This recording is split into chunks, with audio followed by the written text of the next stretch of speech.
debo obedecer a esa palabra del Señor? Esa es la tercera pregunta. Y piensen lo que, si usted tiene claro esas tres preguntas, tiene que haber un cambio en su vida. O sea, cuando uno reflexiona sobre eso, lo mismo la comunión, creo que se los he dicho anteriormente, cada vez que yo comulgo y yo digo, aquí está Cristo, es algo que no soy capaz de racionalizar, es algo que no soy capaz de ponerle como dimensión, la real dimensión, y quisiera, porque si uno de verdad viviera que yo tengo a Jesucristo aquí en este instante conmigo y está entrando en mi cuerpo, eso tiene que generar unos cambios en uno impresionantes. Así que esto igual va en esa misma dirección. Entonces vamos a desarrollar esa tercera pregunta. ¿Por qué digo esto? Porque ya tenemos claro que sí, Él sí se ha comunicado con nosotros, pero les voy a pintar esta escena familiar que seguramente ustedes se puedan identificar con ella. Papá, mamá y dos hijos, 14 o 15 años los dos muchachos. Es tarde en la noche, los papás están por allá pintando el cuarto porque se acaban de mudar a la casa y está papá y mamá pintando el cuarto. 11 de la noche, están allá, quieren terminar. Uno de los hijos está viendo televisión, desde las 3 de la tarde ahí el hombre está plantado, se apoderó del control remoto y de la televisión. El otro, más querido, está allá ayudándole a papá y mamá a pintar el cuarto.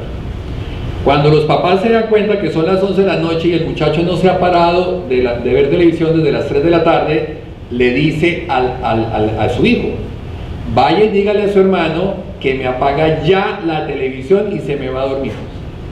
Le manda el mensaje con el hermanito, ¿cierto? El hermanito va allá y le dice al hermano, que manda a decir mi papá que apague ya la televisión y que se vaya a dormir. En ese instante, el hermanito que lleva desde las 3 de la tarde viendo televisión, le va a pasar este pensamiento por su cabeza. Eso es mentira, quiere que yo me pare y me vaya para él apoderarse del televisor y él ponerse a ver televisión, ¿cierto? Entonces, ese pensamiento le pasa porque, pues, es el hermanito, ¿le creo o no le creo? Es más o menos la disyuntiva. Y así nos pasa a nosotros. Ya quedamos claros de que sí, Dios sí se ha comunicado con nosotros, nos manda el mensaje. Ahora viene, ¿le creo o no le creo? Eso es el tema de hoy. ¿A qué vino Jesús? ¿A qué vino Jesús? Yo les decía a ustedes que de las 4 formas en que Dios se ha comunicado con nosotros, a través de la creación, a través de los sentimientos, a través de los profetas y a través de su Hijo, las de los profetas y la de su Hijo, es lo que comprende la Biblia, que fue lo que quedamos claro que es a través de la Biblia es que el Señor se ha comunicado con nosotros. ¿A qué vino Jesús? Nos lo dice claramente Juan capítulo 18 versículo 37. Mire lo que dice.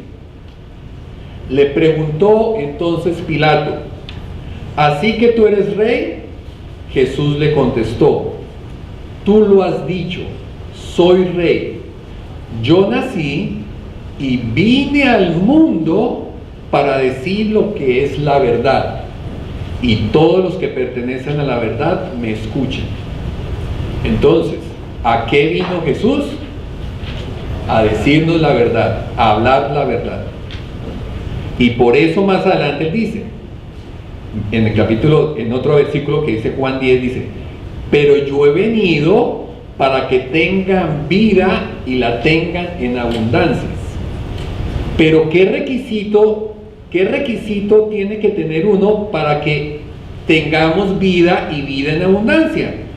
Creerle lo que Él nos está diciendo, porque Él dijo que yo vine a decirles la verdad.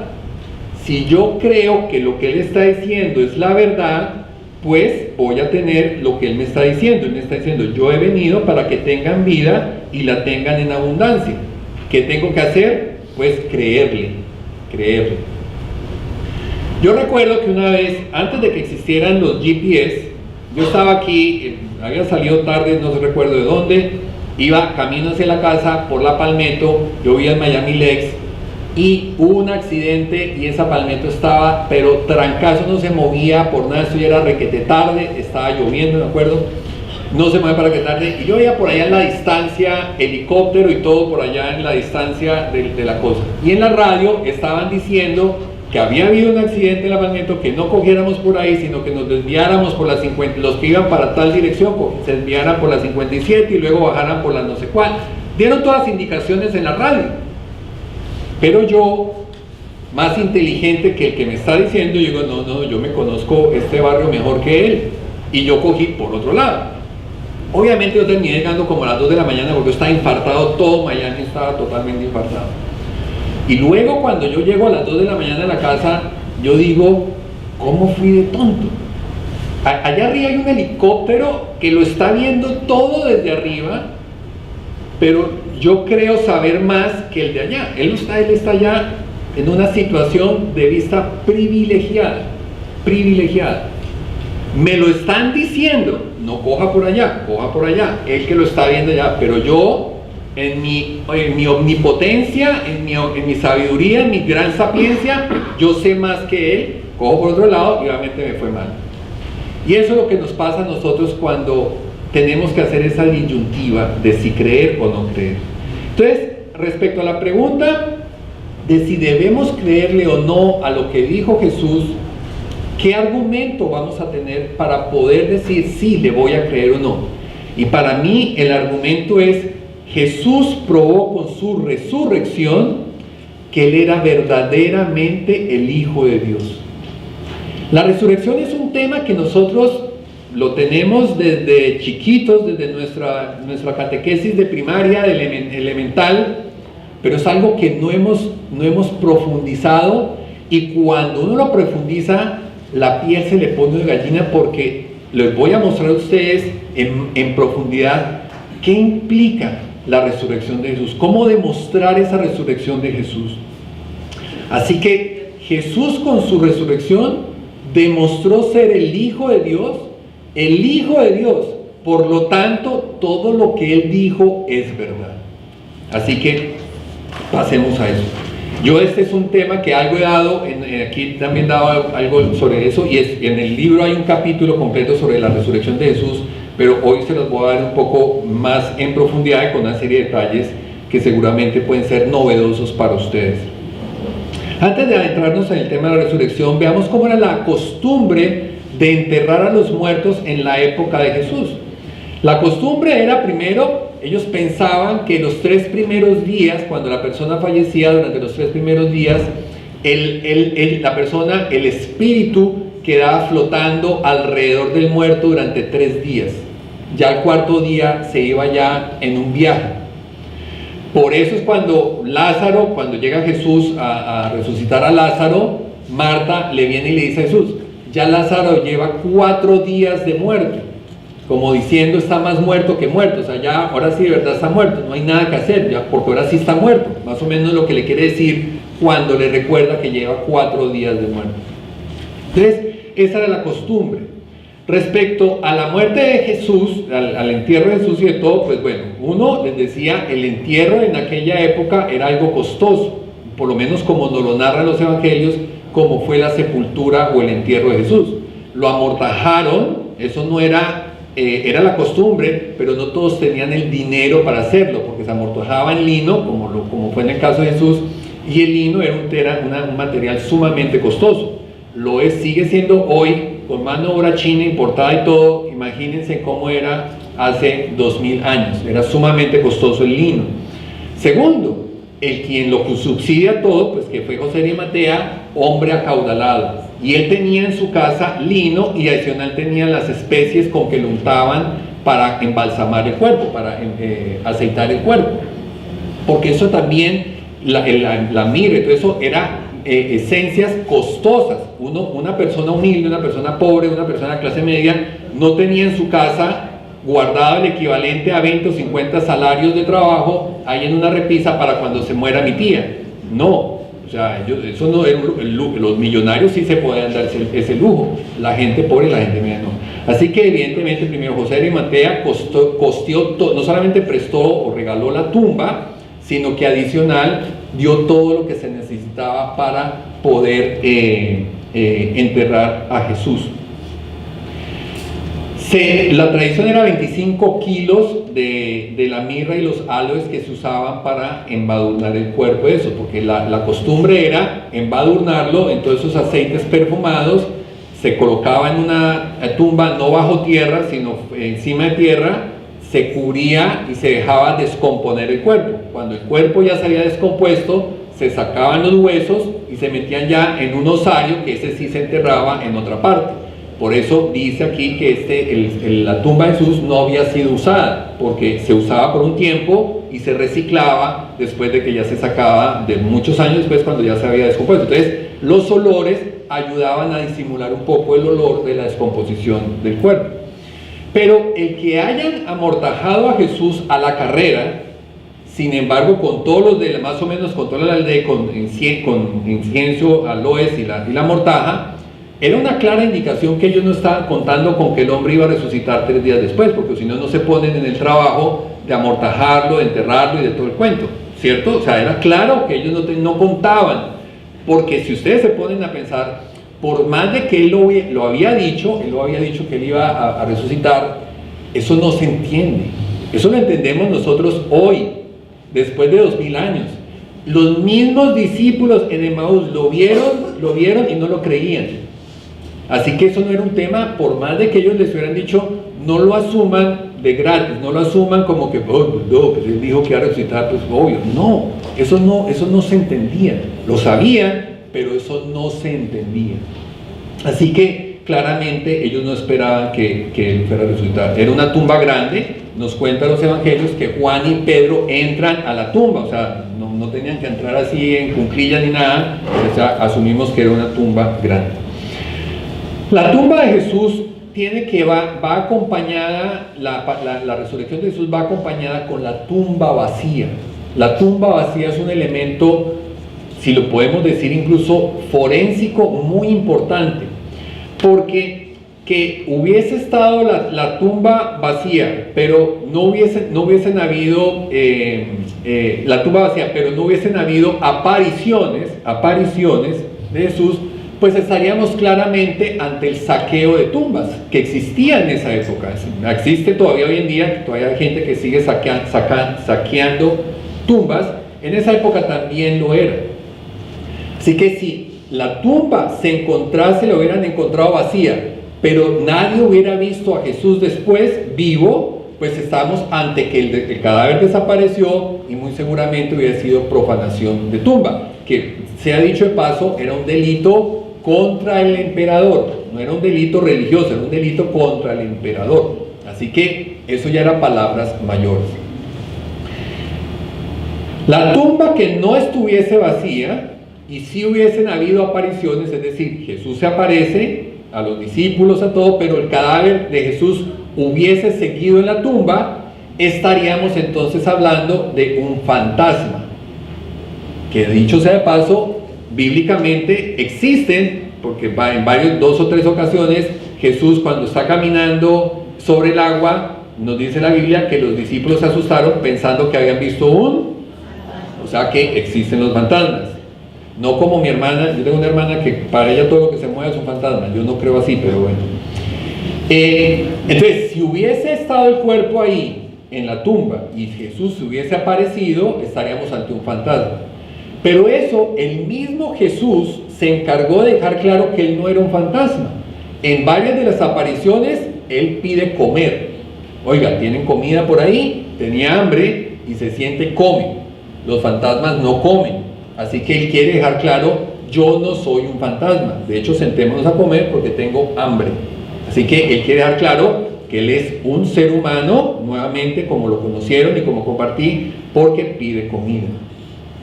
Y tercera combinación, la tumba está vacía y Jesús hace sus apariciones. O sea que aquí estamos hablando de la resurrección, o sea que resucitó. La tumba vacía tiene 3 posibilidades. Que estuviese vacía tiene 3 posibilidades. 1, que los enemigos de Jesús se robaron el cuerpo. Eso fue lo que pensó María Magdalena. ¿Se acuerdan que María Magdalena en Juan 20:13 dice? Y ellos le dijeron, los ángeles, cuando están hablando de los ángeles, y ellos le dijeron, mujer, ¿por qué lloras? Ella les dijo: porque se han llevado a mi Señor y no sé dónde lo han puesto. O sea, ella está asumiendo, ella está convencida que se robaron el cadáver de Jesús. Ella está convencida de eso. Pero esa posibilidad, que es la misma versión de los judíos. Miren, la versión de los judíos fue la siguiente, esa nos lo narra Mateo 28.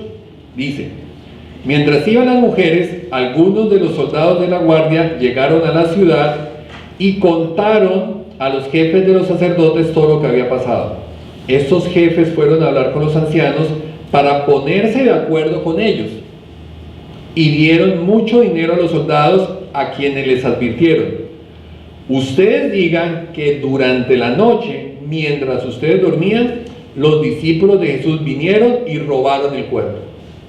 O sea, la versión judía coincide con la de María Magdalena y coincide con lo que hubiera pensado cualquier ser humano en ese momento, y es: el cadáver se lo robaron. Repito, porque la resurrección no era algo que ellos pudieran procesar en su mente. Así que se lo hubieran robado los enemigos de Jesús no tiene sentido por lo siguiente. Ustedes recuerdan que en Hechos de los Apóstoles, por ejemplo, Pedro está dando un discurso en una plaza pública donde nos dicen los evangelios que se convirtieron 3.000 o 5.000 personas, no recuerdo, pero 3.000 o 5.000, pero algo es un número gigante, 3.000 o 5.000 personas, 3.000 personas. Está en Hechos de los Apóstoles 2, del 14 al 41. Ustedes se imaginan si Pedro está convirtiendo en ese momento con un sermón a 3.000 personas, hombres. Siempre en la Biblia que hagan referencia al número de personas se están hablando de hombres, no mujeres y niños, pero tendría que haberlas. O sea, estamos hablando de más de 3.000 personas. Está Pedro en esa inspirada, está la gente inspirada diciéndole a Pedro: sí, yo te creo lo que tú digas, porque Pedro está hablando de que su maestro resucitó, que no van ustedes a seguir un Dios muerto, sino un Dios vivo, y el cadáver lo hubieran robado los enemigos. ¿Qué hacen los enemigos en ese instante? Sacan el cadáver, lo tiran a la plaza pública y le dicen a Pedro de ser mentiroso, cuál resucitado, cuál nada, mire que ahí tienen ustedes el muerto que usted está diciendo que no está muerto. O sea, los enemigos no tiene sentido que se hubieran robado el cadáver de Jesús porque lo hubieran usado a su favor, ¿cierto? Eso nos dice la lógica nos dice eso, lo hubieran usado a su favor. Así que no tiene sentido que los enemigos se hubieran robado el cadáver. Segunda posibilidad, que los amigos de Jesús se hubieran robado el cadáver. Pero Juan, en el Evangelio de San Juan, en el capítulo 19, versículo 8, nos da un detalle bien importante respecto a Pilato. Nos dice San Juan que Pilato era una persona sumamente supersticiosa, nos dice él.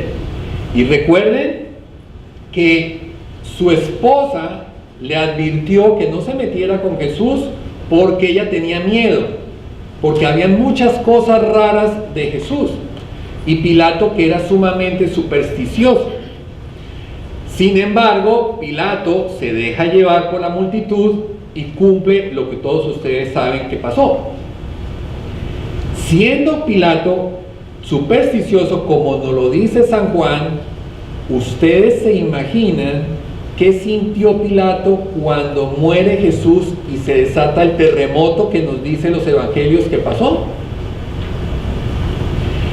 Ustedes se imaginan qué sintió Pilato, qué pensó Pilato cuando, con lo supersticioso que era, con las advertencias que había tenido, hay un terremoto, y no solamente un terremoto, se oscurece todo, 3 de la tarde, y el sol, o ya sea por un eclipse, que lo hay, que lo hubo. Ustedes saben que el reloj, la mecánica celeste es un reloj, eso es matemático. Ustedes pueden bajar una aplicación que yo tengo en mi teléfono que se llama Google Sky, y ahí usted puede decir: muéstreme el firmamento el 2 de enero de 1523, y le va a mostrar cómo está el firmamento el 2 de enero de 1523.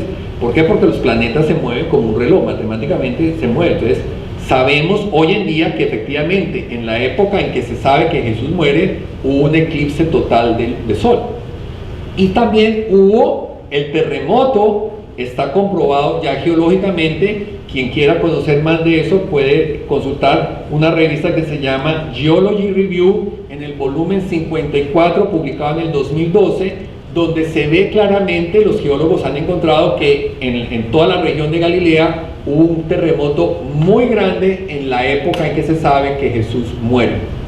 Así que el terremoto está documentado, el eclipse está documentado, incluso una tormenta de arena está documentada.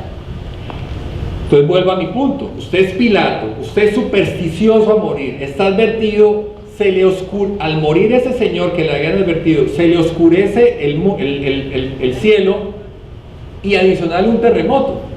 Ese hombre tuvo que estar, como decimos, paniqueado, tuvo que estar asustado, tenía que estar el hombre totalmente en shock con su superstición. Así que cuando Pilato, ya me imagino que se le pasa el susto y pues que tiene que hacer de tripas corazón, como decimos, y poner la cara al tema, autoriza que saquen a Jesús y lo entierren allá en la tumba de José de Arimatea. ¿Qué hace Pilato? Pilato manda a custodiar, a poner una cinta, como nos lo dicen los evangelios, protegiendo la piedra, protegiendo la tumba, con un sello real. Esto no es novedad bíblica, ya esto lo habíamos visto en el libro de Daniel. Ustedes se acuerdan que en el libro de Daniel, cuando el rey Nabucodonosor manda encerrar a Daniel en la jaula de los leones, hace lo mismo, lo protege con un sello real para evitar y tener claridad que nadie toca esa puerta. Esto es más o menos una gráfica de cómo es ese sello real, esa cinta que nos dice las escrituras que selló. Las escrituras nos dicen que Pilato mandó a sellar la tumba.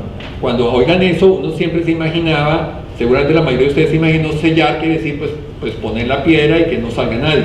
No, sellar quiere decir colocar como esas cintas que cuando una escena de crimen, se han visto ustedes que ponen la cinta y ponen ahí un papel de la policía que dice: cuando usted rompa este sello, está en problemas. Aquí lo mismo, sello con ese sello real que no se puede tocar. Ese es el sello no de los miembros del Sanedrín, no es el sello de Caifás, no es el sello de nadie de los judíos, ese es el sello real del César. O sea, tocar una tumba, por eso les dije a ustedes hace un rato, tocar una tumba, profanar una tumba, era un delito contra el César, contra el emperador. Así que él manda a poner seguridad total en la cosa. Entonces, si los amigos de Jesús hubiesen querido robar la tumba, primero, recordemos que ellos están el viernes espantados del susto, escondidos debajo de cada piedra que pueden, para que nadie los vea y los encuentre.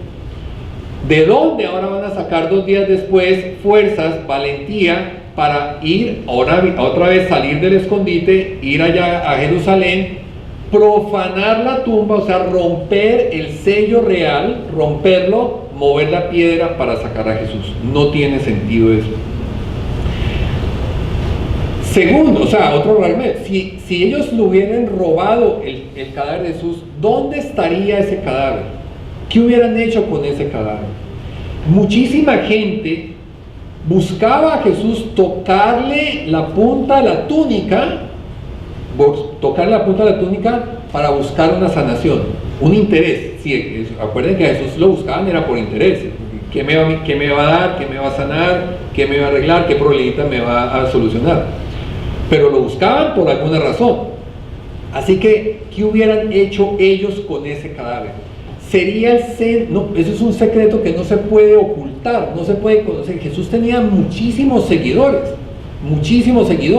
así que ese secreto de poner o esconder el cadáver de Jesús hubiese sido imposible. ¿Dónde estaría ese cadáver hoy en día? Sería el centro de peregrinación más grande del planeta Tierra. Miren, y pasa lo mismo con el de María. ¿Dónde está el cadáver de María? Si existiese un cadáver de María, la madre de Dios, la madre de Jesús, sería el centro, todos estaríamos allá en fila tocando, o sea, sería una cosa absolutamente inocultable. Hoy en día nosotros sabemos dónde están enterrados la mayoría de los grandes próceres de las grandes, gente de las grandes religiones. Sabemos dónde está enterrado Mahoma, allá está enterrado Mahoma, allá en Arabia Saudita, en este se llama el Gran Domo de Medina, allá está enterrado. El rey David, nada más el rey David, el profeta, el rey, la persona más importante prácticamente antes de Jesús del judaísmo, sabemos dónde está enterrado, allá está la tumba, allá en el cenáculo. El Buda está esparcido en muchísimos templos, pero aquí podemos saber que en uno de los templos la tradición nos indica que ahí está enterrado Buda. Los grandes patriarcas, aquí en la tumba de los patriarcas, allá está enterrado Abraham, Isaac y Jacob, que están enterrados allá. Moisés está enterrado aquí en este Naví Musa. Pedro y Pablo, Pedro debajo de la capilla de San Pedro y Pablo en la de Pablo Extramuros, en la catedral de San Pablo. Así que sabemos dónde están enterradas las personas más importantes y pues aquí simplemente quise mostrar algunos, pero pues de la antigüedad, se conocen las tumbas de Tutankamón, sabemos dónde está enterrado Tutankamón, o sea, de los grandes personajes de la antigüedad, ¿dónde estaría o dónde está el cadáver de Jesús? Si los amigos de Jesús se lo hubieran robado, no tiene sentido. Así que evidentemente Jesús resucitó. Dice en Juan capítulo 10 versículos 17 al 18: porque doy mi vida para recobrarla de nuevo, nadie me la quita, yo la doy voluntariamente, tengo poder para darla y poder para recobrarla de nuevo. Así que la posibilidad de que se le hubieran robado a los amigos de Jesús no tiene, los amigos tampoco tiene, nos queda la única posibilidad y es que Él evidentemente resucitó. Pero pensemos por un momento, especulemos por un momento que los evangelistas se inventaron toda esta historia, la historia de la resurrección de Jesús. Pero si se la hubiesen inventado, miren lo mal que se la inventaron. Primero, la noticia revelada a una mujer. Recuerden ustedes que en el judaísmo antiguo la mujer no podía ser testigo de nada. Si usted como mujer presenció un asesinato, así usted sea la única que vio, no la podían llamar ante un juez a atestiguar. Se asumía que la mujer era mentirosa por naturaleza. Y eso venía desde los relatos de Abraham con Sara. Ustedes se acuerdan que Abraham estaba por allá en el desierto, ya había nacido Ismael, y se le aparece el ángel del Señor con dos ángeles. O sea, Dios, en el Antiguo Testamento, el ángel del Señor es referencia a Dios. Y le dice, bueno, Abraham le ofrece comida y le dice a Sara que vaya y coja la mejor harina que tiene y prepare unos ponqués, unas tortas para sus invitados. Y ella está oyendo la conversación que está pasando al otro lado de la carpa de Jesús. Y Dios le está diciendo a Abraham, dentro de un año yo voy a pasar acá y Sara, tu mujer, tendrá un hijo. Nos dice las escrituras que ya Sara no tenía periodo, o sea que ya era menopáusica, ya no tenía más periodos, eran viejitos. Entonces cuando ella oye, ¿qué hace Sara? Pues se ríe porque dice, pues este está loco que iba a poder tener un hijo. Y entonces cuando sale, Jesús le dice, Dios le dice que si se estaba riendo, y ella le dice, no, yo no me estaba riendo. Entonces imagínense, entonces dicen ellos, si le mintió a Dios, pues le miente a cualquiera. Entonces a raíz de eso las pobres mujeres quedaron totalmente tachadas de credibilidad alguna en el antiguo judaísmo.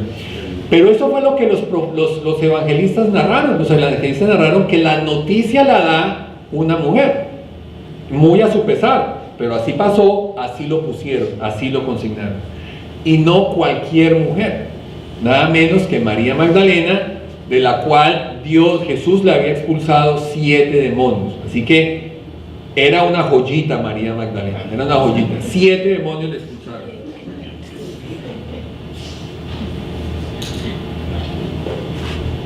Miren, si ellos hubiesen querido inventarse la historia de la resurrección de Jesús, no hubieran puesto la noticia en boca de María Magdalena, la hubieran puesto en boca de José de Arimatea o de Nicodemo. José de Arimatea y Nicodemo eran miembros del Sanedrín, eran hombres, varones, tenían dinero, eran adinerados. Ya les conté a ustedes que José de Arimatea costeó el entierro, y esos son los detallitos que les di a ustedes, es signo de que el hombre era muy adinerado. Y recuerden que quien tenía salud y dinero era, mejor dicho, el favorito de Dios, porque era una persona muy buena y que Dios lo premiaba. Y si usted era pobre y enfermo, vaya a saber qué pecado cometió usted o su familia o el tío o la tercera o el abuelo, o sea, era el pensamiento judío. Si ellos hubiesen inventado que fue José de Arimatea o Nicodemo que vieron a Jesús resucitado, hoy no existiría el judaísmo, todo el mundo hubiera creído, la cosa hubiera quedado, no hubiera quedado lugar a duda alguna, discusión alguna. Y no lo pusieron así, pusieron el camino difícil, una mujer y nada menos que María Magdalena. Si ustedes leen el relato de la resurrección de Jesús por los 4 evangelios, van a encontrar diferencias. Van a encontrar una historia, la misma historia, pero la van a encontrar con ciertas diferencias.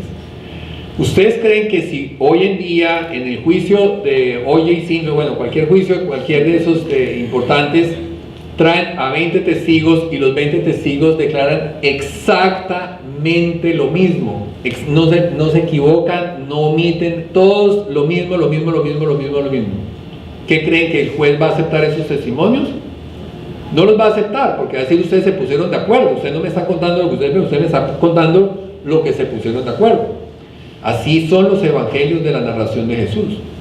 Cuentan la resurrección, por supuesto, pero no la cuentan igual, porque nadie puede narrar 2 veces el mismo evento de la misma manera. No sé, yo veía el otro día un programa del asesinato de Bob Kennedy allá en Chicago, en Los Ángeles, y nunca encontraron el asesino, a pesar que lo mataron en un hotel, en un mitin. O sea, habían 3.000 testigos. ¿Y por qué? Porque cada persona vio una cosa diferente. Uno vio que era una mujer, el otro vio un hombre que estaba de rojo, que la otra estaba de blanco, porque así es la naturaleza humana. No pudieron nunca ponerse de acuerdo en lo que vieron y por eso nunca lo encontraron, ya fue demasiado. Decía el detective que contaba, él decía que lo mejor para resolver un juicio es que sean pocos testigos, porque encuentra coherencia. Así pasa con lo que pasó con Jesús. Las 4 narraciones cuentan la resurrección, pero no se pusieron de acuerdo para contar lo que tenían que contar. La resurrección que ellos conocían, si quisiesen inventar la resurrección de Jesús, la hubieran colocado en los términos que ellos conocían. ¿Y cómo eran los términos que ellos conocían? Los apóstoles habían presenciado con sus ojos 3 resurrecciones: la de Lázaro, la de la hija de Naín, la de la viuda de Naín, y la de el general Jairo, la hija del soldado Jairo, del general Jairo. ¿Qué fue lo que ellos vieron en esas 3 resurrecciones que acompañaron a Jesús a hacerlas? Vieron que Lázaro lo había muerto, ellos conocían a Lázaro. Lázaro fue una persona cercana a la vida de ellos, lo conocieron, le contaron que estaba muerto, fueron a acompañarlo, sale Lázaro de la tumba y todo el mundo reconoció a Lázaro, lo abrazaron, Lázaro no sé qué, Lázaro estaría un poquito más barbado seguramente, quítenle las mortajas y denle comidita y báñenlo, y el hombre quedó otra vez el mismo Lázaro. La vio en Naín, lo mismo, la resucita ahí, camino a la sepultura, lo resucita, su madre lo abrazará, todo el mundo lo reconoció. Y la de Jairo lo mismo, lo resucita y dice, denle de comer. Sus padres abrazaron a la hija y todos lo reconocían. Sin embargo, la resurrección de Jesús es diferente. En la resurrección de Jesús no lo reconocen. La gente que vio a Jesús resucitado no lo reconocieron. En el camino de Emaús, los caminantes no lo reconocen. Cuando ellos se van a pescar, que Jesús está ahí en la playa comiendo, haciéndose un asadito, tampoco lo reconocen. ¿Por qué no lo habrían de reconocer? Si ellos se fuesen a inventar la resurrección, lo hubieran puesto en los términos que ellos la conocían. Jesús resucitó y al otro día todos lo reconocemos y Jesús otra vez está aquí con nosotros. Si se lo inventan, no. Cuentan eso, así pasó, así lo vieron, así lo escribieron. No lo comprendieron. Tuvo que haber sido Pablo, muchos años después, que les empieza a explicar ese tema a ellos, que se empieza a entender ese tema del cuerpo glorificado, del cuerpo glorioso, que es la que vamos a experimentar todos después de la resurrección. Así que la misma resurrección que habla el profeta Daniel, que serán como lámparas, como luces en el cielo, o sea, no, se la inventaron como, no la inventaron, si se hubieran inventado en los términos del Antiguo Testamento, pues como decía Daniel, que resucitarán como luces en el firmamento. No, que no lo reconocían y así lo pusieron, así pasó, así lo escribieron. Cuando ustedes ven en la narración de las escrituras, sobre todo de la pasión de Jesús, hay muchos detalles que los evangelistas dicen, y así se hizo para que se cumpliese lo que estaba dicho. ¿Recuerdan? Que entró a Jerusalén montado en un burrito para que se cumpliese lo que había dicho el profeta tal. La tradición, para que se cumpliese lo que ellos se encargan de demostrar todos esos eventos con un respaldo bíblico anterior. Sin embargo, la resurrección no. En la resurrección en ninguna parte dicen resucitó para que se cumpliese lo que... No se menciona nada. Porque no se la esperaban, repito, no la esperaban esa resurrección de ellos. Y otro detalle que es sumamente importante, que lo podemos ver, que es lo que hizo que el discípulo amado, el discípulo favorito del Señor, lo convenciera. Recuerden que cuando María Magdalena va y les avisa que Jesús resucitó, sale Pedro y Juan corriendo a la tumba. ¿De acuerdan? Y entran.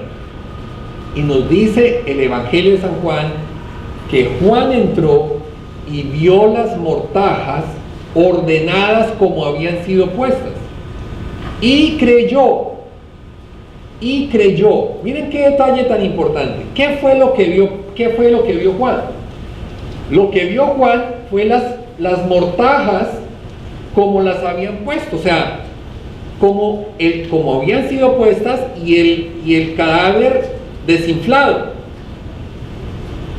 Hay algunas traducciones bíblicas que hablan de que estaban dobladas, pero dobladas era como las habían puesto originalmente, o sea, enrolladas de la manera en que había sido puesto originalmente. Cuando Juan vio esto, dice él mismo en su propio evangelio, yo creí. Cuando vi las mortajas, yo creí. El discípulo amado, habían dado la noticia. Ya los discípulos de ellos lo habían visto en su camino en Maús, y Juan tuvo que ver las mortajas para creer. Así que es evidente que esa resurrección no se la inventaron, la narraron tal y como pasó. Y un último detalle: los apóstoles dieron sus vidas defendiendo la única verdad que tenían que defender, y es la resurrección de Jesús. Todo lo demás ellos lo podían contar, pero lo único que necesitaba que la gente les creyera era que Jesucristo había resucitado. ¿Por qué? Porque vuelvo a mi punto original de la pregunta. Porque si Jesucristo resucitó, demostraba con eso que Él era Hijo de Dios, que sí era el ungido, que sí era el Hijo de Dios, dueño de la vida y dueño de la muerte, y el único que es dueño de la vida y de la muerte es Dios. Así que con eso que les estoy demostrando a ustedes, de que la resurrección de Jesús fue un hecho real, que tenemos elementos de razón, que les di a ustedes durante esta charla, de que la resurrección de Jesús no solamente es un acto de fe. Tenemos aquí una serie de pruebas forensicas, si ustedes lo quieren ver de esa manera, que nos demuestran la resurrección de Jesús.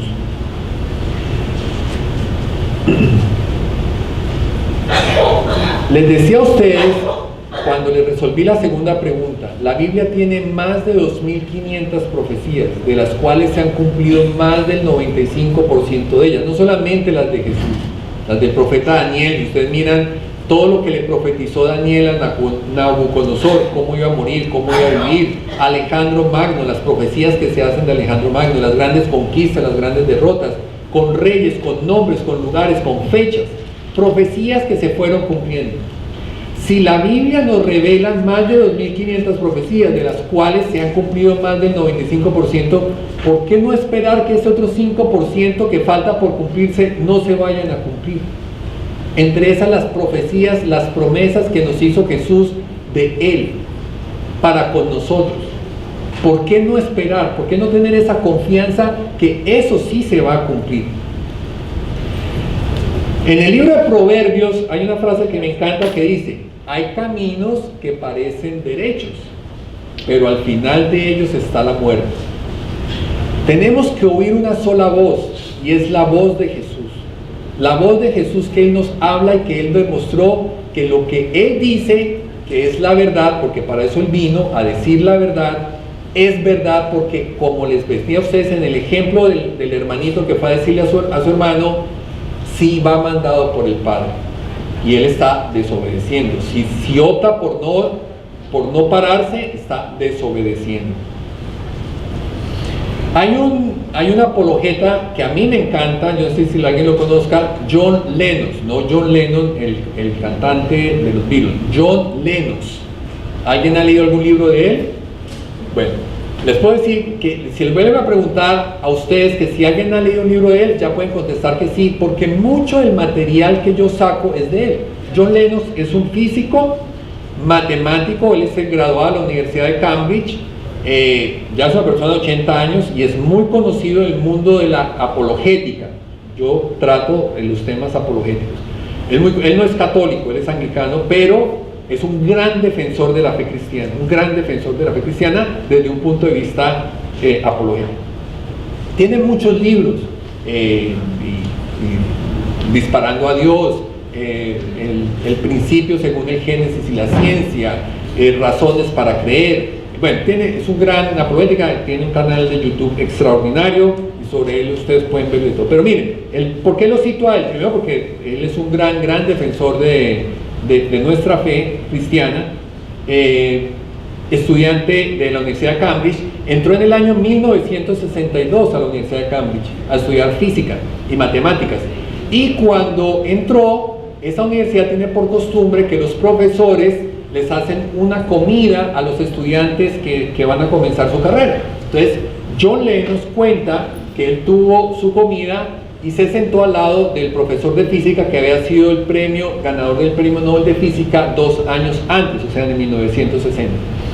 Y entonces John Lennon, de formación cristiana, repito, es anglicano, pero formación cristiana, empezó a hablar con el profesor de física de la creación, su visión creadora de Dios, de un Dios creador, del Dios de la Biblia que creó todo. Cuenta él que cuando terminó la comida, él y varios profesores se lo llevaron a un cuarto con varios compañeros y le dijeron: John, renuncie aquí, de una vez le advertimos que usted tiene que renunciar a sus tonterías, a sus creencias tontas y ridículas, porque si no, usted no va a ser nadie en el mundo de la ciencia, usted va a ser el hazmerreír de esta universidad y del mundo de la ciencia. John Lennon, que en ese momento tenía 19 años, le preguntó: ¿qué me ofrece usted a cambio? Y él le contesta que la filosofía, que él ofrece la filosofía de Francis Bacon, que es básicamente: no crea en nada que usted no pueda tocar, medir, demostrar y cuantificar en un laboratorio. John Lennon le dice: lo que usted me ofrece contra lo que yo tengo, me quedo contra lo que yo tengo y corro el riesgo que usted me está diciendo. 60 años después, John Lennon es una figura reconocida mundialmente en el mundo físico, en el mundo matemático y en el mundo cristiano.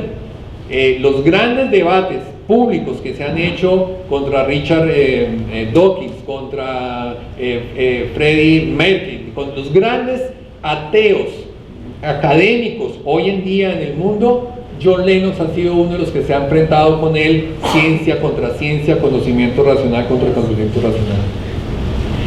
Así que espero que todos sigamos el Dios que ya les demostré que existe, que sí se ha comunicado con nosotros y que lo que Él nos ha hablado sí es palabra de Dios. Espero que con esto salgan ustedes un poco, yo repito, no pretendo que ustedes mañana ante su hijo ateo lo convenzan, pero sí les he dado a ustedes material de dónde buscar, de qué argumentar y sobre todo no caer en esa tentación de inmediatamente citar la Biblia o citara lo que el padre dice, porque ellos rechazan eso inmediatamente. La mejor forma de dialogar con un ateo, con un agnóstico, especialmente nuestros hijos, nuestros jóvenes, es a través de temas muy racionales. La fe vendrá después, como nos pasó, me pasó a mí, nos pasó a muchísimos, la fe se va desarrollando después, pero tenemos primero que ver para creer, que fue mi caso.